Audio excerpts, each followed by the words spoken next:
over to Dr. Pramod Tripathi. Thank you so much, Dr. Gulshan Sharma. Indeed, once again, it's a pleasure to be part of this discussion.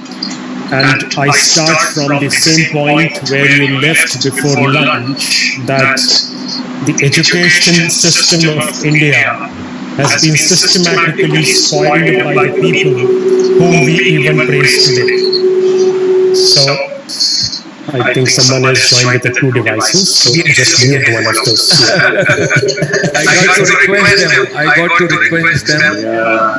This is, I got to mute, I think, L. Vijay Kumarji. Yeah, possibly. Please try now. So, yeah, it's better now. Yes, systematically Indian education has been destroyed, and then we still praise the people who destroyed us. That's the greatness of India, that we praise even our enemies. But anyways, that's a long discussion, and some other time we'll talk about how well and how planned manner this whole Macaulay's education policy and then the system of education, and even after independence, how we followed and how we wanted to kill ourselves. So it is a planned strategy. Anyways, I'll focus more on the session 4, which is international collaboration on blended flexible learning. And today, talented panelists with me, I have Miss Sulochana. Miss Sulochana, if you can just switch on your video. She's an experienced, yes, welcome Ms. Sulochana. She's a principal of Amartya Academy at Bangalore, well-known school in Bangalore, experienced principal. She's a graduate from Jyoti Nivas College, and I was talking to one of the professors there, and she says, yeah, we know, fine, she's an outstanding student. So the good student become a good principal. That's the connection what I'm trying to make. Also, Ms. Sulochana is the product of Kendriya Vidyalaya, so do I. So Kendriya Vidyalaya has been always good. She has been working passionate educationist, working into different domains. Welcome, Ms. Sulochana. Along with that, I have Ms. Meera Mathur. She's a principal of DPS Ghaziabad, which is an international wing of DPS. She is a postgraduate in English literature from Delhi University. Has traveled wide east to west, north to south. She's a proud wife of an Air Force officer. Welcome you, ma'am. She has been a lot of medals and prizes in her bag, starting from 100 highly effective principals award to contribution into an education and environmental domain, Maulana Abdul Kalam Azad Award of Education Excellence. Welcome, Ms. Mathur. And the third person, the eminent person who will be contributing along with me into this segment is Dr. L. Vijay Kumar. He's Assistant Professor at St. Joseph's College of Art and Science, Autonomous College in Tamil Nadu. PhD, definitely, obviously, is a doctor. Along with that, he wrote 2 books on industrial organization, legal aspects of business, and he has presented more than 32 papers in national and international conferences. Welcome, Dr. Vijay Kumar. On other side, I'm Pramod Tripathi. I'll be moderating this particular session. And I'm based here in Singapore, and I head the organization called Global School Foundation. We run schools in different countries, and right now our footprints are in 8 countries, from Singapore to Malaysia, Japan, India, and Middle East and other areas, Korea, including Korea. So without any further delay, let me first just set up the context of the current discussion before I invite the panelists to share their knowledge and their experience into this domain. Quickly, you know that the year of twin, we call it here in Singapore. The 2020 year was a year of twin, 20 and 20. And the year of twin has brought a lot of surprises to the whole world. For the first time, we have seen that the world got into a lockdown. The airlines are grounded for so many months. The aircraft have not flown the way it used to be. The sky was always captured by the airspace. There are markets which are closed down. Schools are closed from long duration. We know that, and specifically in India, it's been almost a year that the school buildings, I'll not say schools are closed, school buildings are under shutdown. It opens for a short period of time and again it reverts back to the closure. And still we are not sure when we will see the other side picture.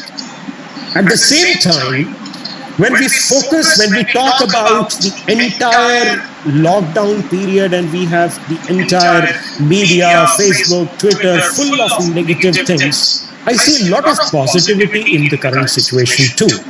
Possibly we do not focus on the positive area, and we prefer to talk about the negative things, and we prefer to blame the situation, the circumstances, the government, so that possibly we get relief of it, that I'm unable to do something because of 10 other problems. I don't see that what 25 or 30 good things I have in my own bag, and I can outshine those using the current situation to improve the condition all around.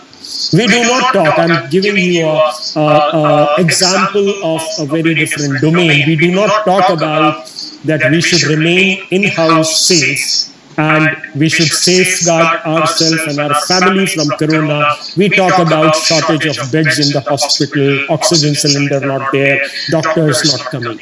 We do not think about that why should I get affected by any infection. That we don't see. We just want to blame others.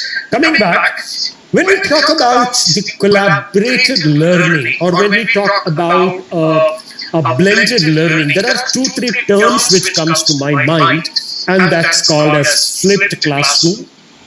It can be a hybrid model, it can be a mixed model. These are common terms which we have used in the current time. And in all these terms, whichever format you use it, basically we are talking about collaboration, and this collaboration is beyond the classroom. It is beyond your own 20, 30 people or 100 people which you have been teaching. I'm sure the audience will agree to this, that there are space or there are zones where you can have an international collaboration in current time. And the 2 important portals which are doing such international collaboration, because teachers did not step up fast, one is Khan Academy and second is a Baiju classes. The Baijus run tutorial classes globally. What are they doing? They are also doing just a collaboration. A student from UK, from US, from Bangalore, from Tamil Nadu, from Singapore or Japan can just collaborate. Let's see what are benefits of those collaboration. It enhances, it gives a child a space to learn with his own pace. It's not that today is a maths class and you need to finish it today itself. That's the first area. Second area is when you collaborate globally, you learn by your own experience. If you are in a Bangalore, you learn something which is what is a Tamilian culture and what is the culture of Gujarat, what's the culture of Japan, and that's how the things are bigger. How are you doing this? How are you managing the system? How best can we understand each other's culture? That's another very strong area which develops with these kind of collaboration. The third area which always we have ignored, and thanks to the Macaulay's education policy, and in 1935 we had first education policy coming in by Indian government, which was again more or less modification of the existing Macaulay's education policy. All that kept on happening, and we really do not produce independent learners. The independent learner, this system of online learning, collaboration at different area, virtual learning, hybrid model, blended learning, flipped classroom, all that is going to bring to make these students independent learners. Where a child decides what I want to learn, when I want to learn, and how much really I want to learn. child cannot blame a system that because of system I'm suffering. Why I'm suffering or why I'm not doing well? Because I have taken a call that I want to be at this level itself. That's my call. So that's what independent learning, if you spend time, if you learn well, definitely you can excel well. If you don't spend time on learning and deciding, which is a common activity in the Western world, where child decides that what really I want to learn, not the percentage. At the same time, without having knowledge, which I have put up one of the questions also for one of the previous sessions, that without having knowledge, you cannot apply knowledge. You cannot apply Google knowledge into your real life. Google knowledge is the most dangerous thing which I normally say in these sessions. But let's go quickly on to the first speaker. May I invite Ms. Sulochana to switch on video and please and share her thoughts on the international collaboration and different kind of systems which she's practicing in her school and what she wants to share. Over to you, Ms. Sulochana. Thank you, Pramod sir. It is indeed a pleasure to be a part of the panel. I would hands-on say that this pandemic, or rather COVID-19, has, with its ups and downs, taught us a lot I would say, and that is the need of the hour. And this topic is definitely close to my heart because this is exactly what we are doing, and we believe that this international collaboration will definitely be an initiative to develop and evaluate new tools for attracting and recruiting students from all over, and I would say from different backgrounds and different needs.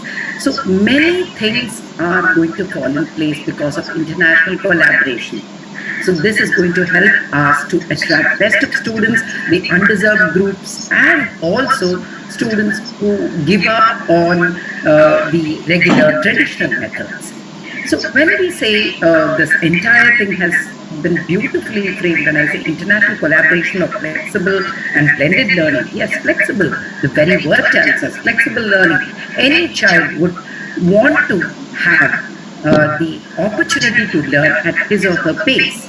So when they can learn at their pace, that is, when do they want to study, where do they want to study, and how do they want to study, if we can give them this liberty, I'm sure it's going to yield best of results. And when I say blended learning, no learning can be complete. Until now, we thought only face-to-face is going to be the one that will take care of translating whatever is taught in the class to knowledge and its applications. But no more, it's not going to be so.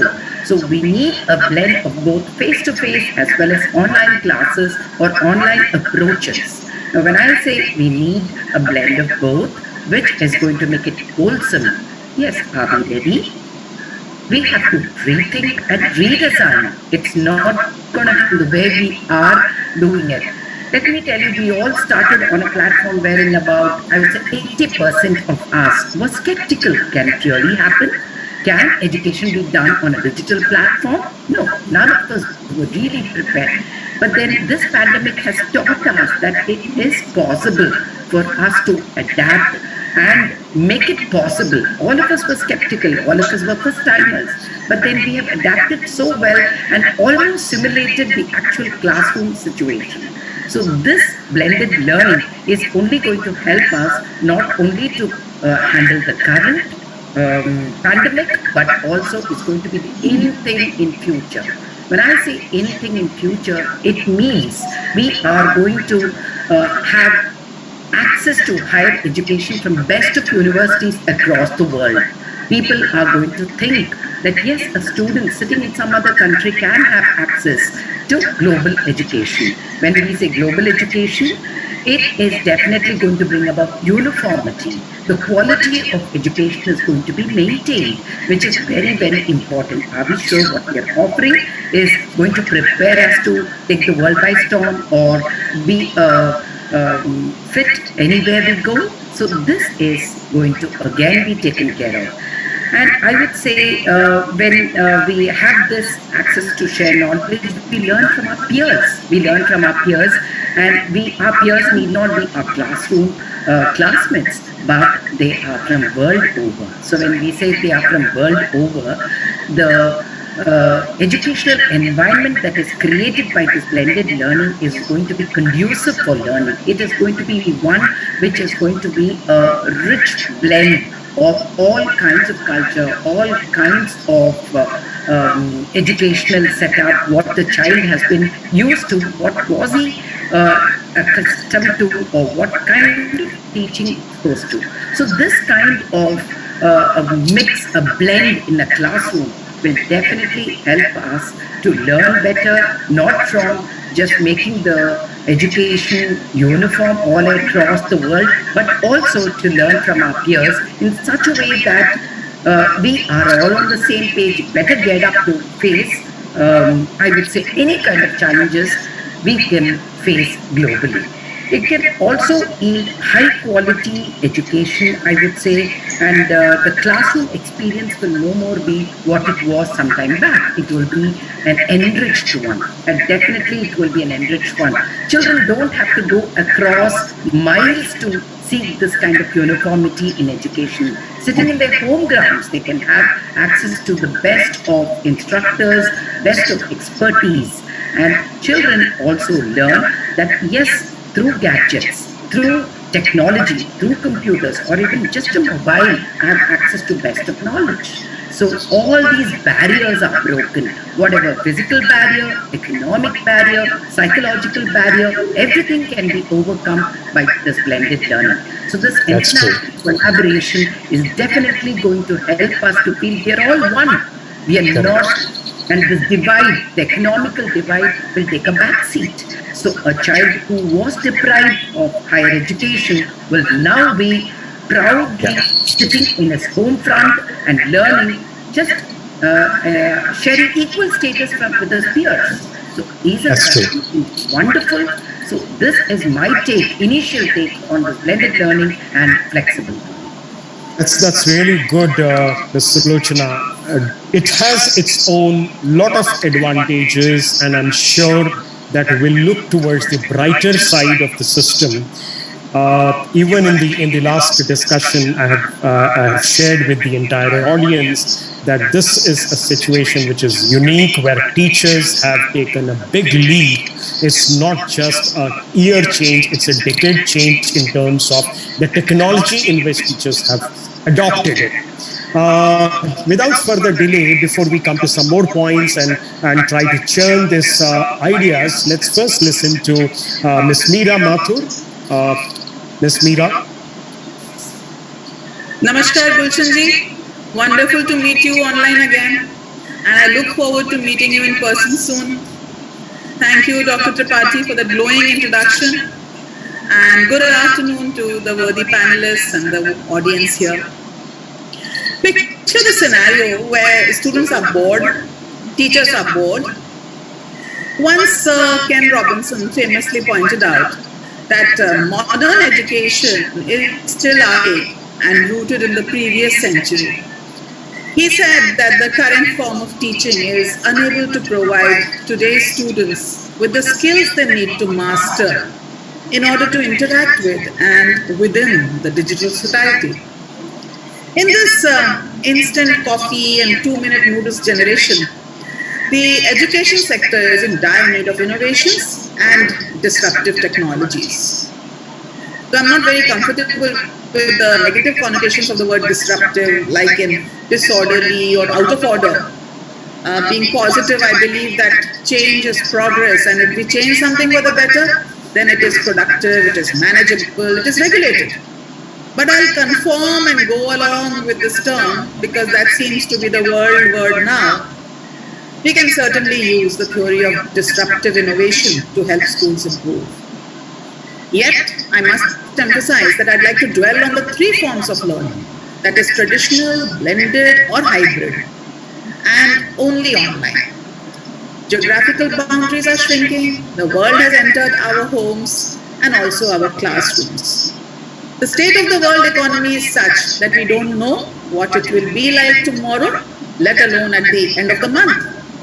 How do we prepare our students to make a place for themselves in university or higher education, in the job market, when they emerged from university. 5 years back, we didn't prepare for new job opportunities of today. And we can't say what will emerge in the job market 5 years from now. Due to this new world that works at lightning speed, learners need to be inquisitive, hungry, enquirers, resilient, and very, very proactive. This is the experiential, hands-on learning, practice being more important than theory, acquisition of skills and competencies instead of degrees, multi and transdisciplinary learning, and overall digital innovation. I've prepared a PPT on international collaboration on blended and flexible learning because I thought that the images would help better. And the limited time that I have at my disposal, we might be able to use it fruitfully. So this is how my school, DPSG International, has responded to the change and how we use DT or disruptive technology in our classrooms. Thank you for sharing the screen, Gaurav. So if you can see the glass break, an innovation that significantly alters the way that everyone operates and which sweeps away dead habits and old systems, makes things redundant because it's got something that is superior to what used to be. And you know, disruptive technology has always been there. Earlier it was there, whether it was the electricity service or the TV or automobile service. Now we see it in e-commerce, in online news sites and ride-sharing apps and GPS systems. We see it all the time. Gaurav, will you please move on? Next slide, yeah. Yes. So if you see, one of my students from class 3 is here. And he had to present online mode about solar systems. So he decided to give it a background effect and he used the background of the solar system. And it actually made it so very interesting and something easy to assimilate and something that stays because you never forget what you really see. So education, as before the lockdown began, used to be very teacher-centered and classroom-based. But we've had to really change overnight. And education today and education of the future is going to be learner-centered. It has to be anywhere, anytime. Say, for example, we shifted to Microsoft Teams. So when the child is preparing for the lesson or is attending it, or maybe a child is too unwell and is not able to join in, we've still got the recordings and the child can visit it, revisit it. Or it may happen that the child didn't understand something there and needs to revisit it. So the recording is always there for them to go back and understand better. So no longer is the teacher going to be the sole go-to person. The teacher will now be everything, a designer, a consultant, a classroom manager, a facilitator, a coach, everything. And I think the teachers have really adapted to this beautifully. Gaurav, next please. So Gardner has already introduced us to the 8 styles of learning. We know there are all different styles of learning and there are different learner profiles. We have people who do well when they see something visual or when it is backed up by sound. There are people who work well solitary, or there are others who work in a group and collaborate. There are those who like a naturalistic atmosphere.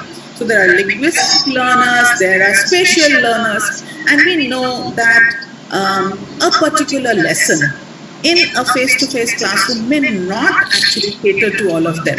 Please move on. Therefore, a blend is possible on the online mode in order to create these personalized learning plans. And we find that we need training programs for our teachers also, so that they also can match up to the rapid changes that are happening. Content has to be renewed, and actually speaking, in this information overload, children know a little bit of everything, but not enough of something.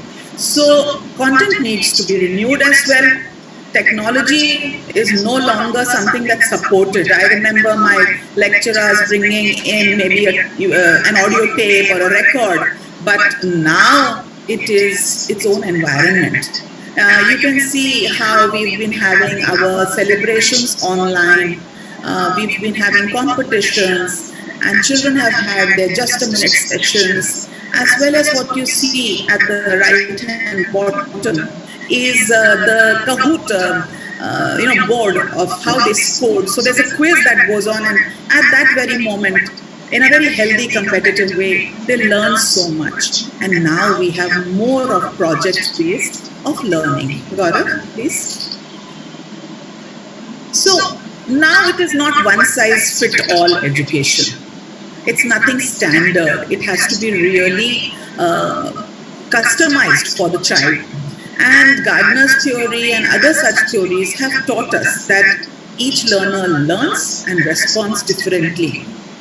And moreover, everyone can't excel in the same group of subjects. No longer is it that the child has to take science with mathematics or science with bio. So blended learning and adaptive learning are definitely the new norm as of today. Please move on. So now education is anytime, any place, and it is individualized, customized for the child. Therefore, disruptive technology, disruptive innovation, these are terms that will improve things that have been happening. And I feel that there's a lot of positivity happening. Move on, please. My connect with my students is so much better now. I think we've been able to actually exploit the online platform the most, because when it's not possible to meet face to face, then isn't it better to be resilient and to adapt to the situation and to move on with things the way they are? And I see them working. Now children know these terms. If you ask the child to switch on the video, he might say, and a very small child might say, "Ma'am, my internet bandwidth is very poor. So I'll just be talking with you. You won't be able to see my video." And we've been using all these platforms. Today itself, I think our link is on YouTube as well. So children know about this. Some of my class 4 and 5 students have got YouTube followers of their own, and they talk about things like global warming and oceans and things. So children have their own followers, I would say. And things like search engines and learning apps. You mentioned Byju's. They're doing a grand job. So is Khan Academy. Now every student has a digital identity. And we are using these terms like blogging and podcast and artificial intelligence and virtual reality and augmented reality all the time. And it's very much a part of the child's vocabulary and life. These are some of the blogs that my children have written for our website. And they're able to express their views on a variety of topics. They might, in fact, make it very graphic and not even have so many words. But I think I can see the enhancement in creativity and in communication. So it's not been disruptive. Please move on. It's rather been very, very productive. Yeah. And you can see these educational benefits of blogs because their communication skills are improving, and that's a skill which was maybe lacking some years back. They are motivating and excellent opportunities to be creative as well as to collaborate and discuss, critique each other also. And it scaffolds the learning. Please move on, Gaurav. We've been using these tools in the interest of time. I'll just move on to the next slide. And you can have a look at how well the children have been doing in Kahoot quizzes, in Padlets, in answer gardens, and giving us anytime feedback, and a feedback which could be a paragraph or even a feedback that could be just one word to describe their experience. Please move on. Do let me know if I'm overshooting the time. So we see that these are the customized learning and personal growth plans of the children. And there's a lot of AR and VR as well. Please move on, Gaurav. We did live tweeting, and in this live tweeting, children gave us instant feedback. Next, please.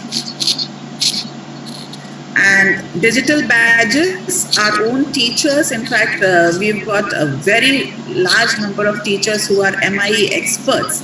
And these kind of badges we have started using in our own classes also, to give instant feedback, recognition, and appreciation to our students. So this is, of course, something that can be added to one's resume right now, right from their childhood. Move, please. Next slide.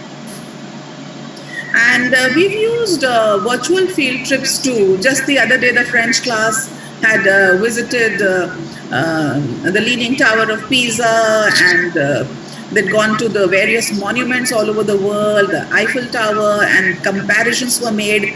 So the field trip, in fact, took care of quite a bit of what was just textual knowledge, and it is something that will continue to stay. So they had a look at the culture and foods of France and the folk dances, the dress, and it was a beautiful roundup also of their museum.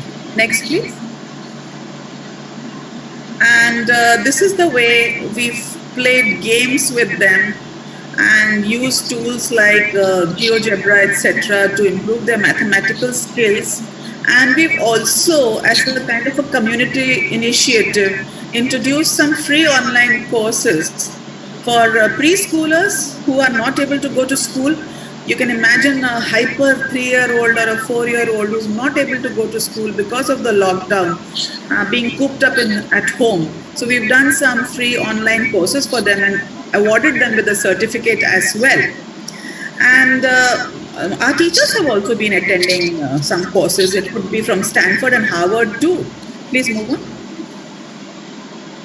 And virtual reality, we are just getting into the game. We're not very good at it right now, but it's going on well, and I see a great future in virtual reality and augmented reality. Next slide, please. These are excellent. Of course, we've been using a lot of O-Labs also, and CPSC also has a great portal. So our learners are able to understand much better with 3D models and PPTs. Right. Yes. Move on. Please move on. I've covered this. And we've been using these maps also. Please move on.